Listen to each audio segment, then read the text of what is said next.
It's been 25 years since Willie Flip Williams killed William Dent, Alfonda Madison, Eric Howard, and Theodore Wynn. It's been more than 10 since the one-time drug dealer was put to death for those crimes. But for the families of those he killed, they still remember the pain of loss like it was yesterday. We talk about him, about old times, have little family meetings, get-togethers, try to keep his name alive. Yeah, Jason got it. Even though the murderer was put to death, the families are still left behind to grieve. So they gathered today at the house where those murders took place. They created this memorial today with ribbons and balloons, and they think of their loved ones every day. I don't have to do anything daily to think about him. He's just a part of me, a part of my heart, and that I look at his kids, his grandchildren, so that just, automatically just bring up my brother. They also have a message of peace. These young kids put guns in their hands, and you don't know the consequences, and you don't understand or you don't care what family member is going to get that call or have to go ID their loved one or their son or their daughter. After praying at the memorial, the families went on to the cemetery to offer prayers there. On the east side, Amanda Smith, WKBN 27 First News. Willie Williams, better known by his nickname Flip, was born and raised right here in Youngstown, Ohio. Growing up in the 1950s and the 1960s, this was a time when the steel industry ruled the city. But underneath that blue-collar image, there was another side of Youngstown, a darker side. Flip grew up in a community where organized crime and street-level hustling was just as part of his life as much as working in the mills. Like many others in this neighborhood, Flip found himself drawn to the allure of fast money and street respect, that power, and his rise to fame.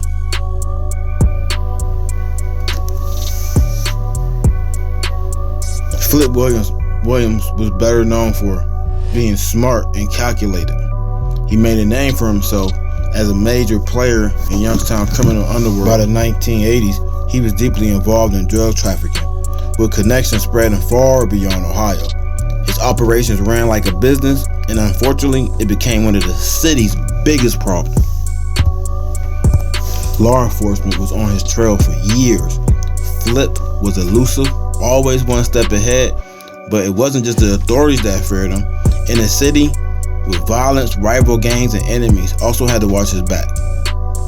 His downfall, though, despite his intelligence and ability to avoid capture, Flip world began to crumble in 1988. After years of investigation, he was eventually arrested for orchestrating a murder that shocked the city.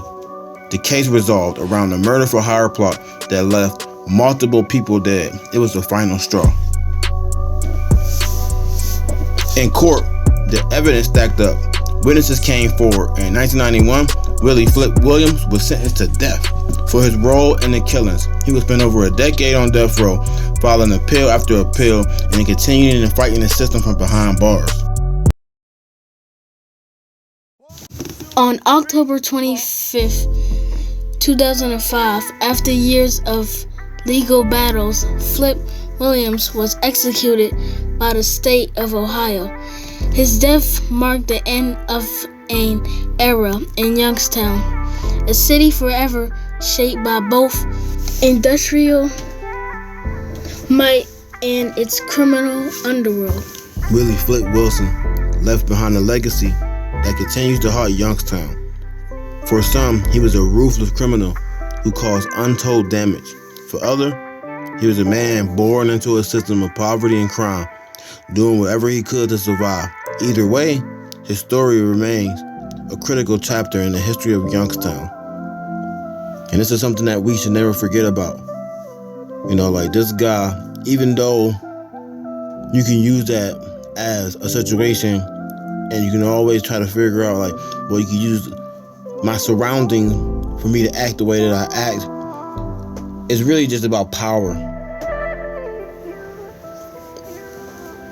Everybody want to leave a lasting legacy, but some people just can't leave a good legacy behind. They leave the ones that stains their whole life. Let's dive into it.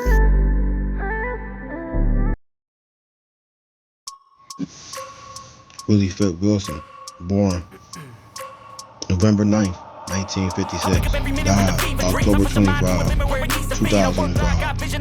He was a mass murderer and a serial killer executed by lethal injection.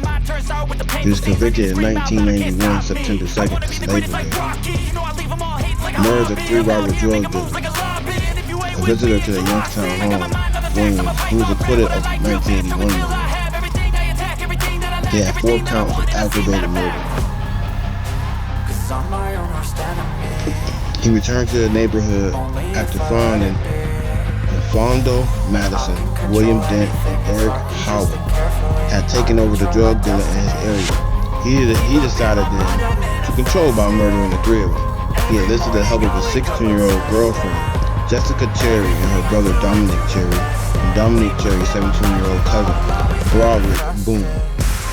On the night of September 1st, after Jessica Cherry had previously gone to the house of Madison to discuss a drug deal, William came there with three deep. All but William went into the house, where he drew guns on Madison, used walkie-talkies, handcuffed people, and his mouth cut with duct tape. Theodore Wynn Jr. arrived looking for Madison and Howard. Jessica answered the door, and they went home. William realized that, he can identify him, so he called Jessica, called him back into the house, handcuffed him, and gagged him. Jessica was then instructed by William to use a payphone to make that thing happen, to make the statement. He strangled him and shot 4 of the victims in the head with a gun. September 24th, he went to jail. Dominic turned himself in. Jessica turned herself in and Broderick. They were held at the Justice Center. Williams was then arrested, but he escaped on the 15th. 2 other men was tricked. He went there at the juvenile place to break them out to go kill him.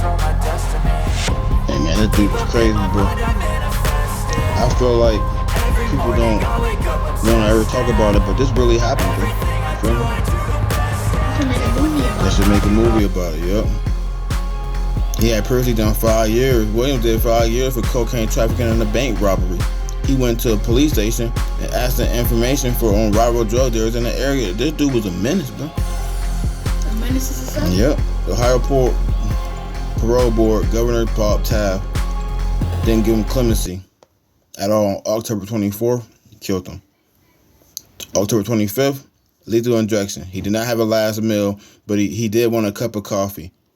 He said, "I'm not going to waste my time talking about my life or being punished. Mom, you've been there for me. I love you. To all my nieces, nephews, and uncles, I stick together. Don't worry about me. I'm good." This is his brother. His brother did a crime in Youngstown, Ohio, on Goleta when he went to go look for somebody he wanted to kill and ended up hurting the mom. Man, this is crazy. So, like, comment, subscribe, share if you're new. I love these stories. We talk more about this, bro. Hope son's gone.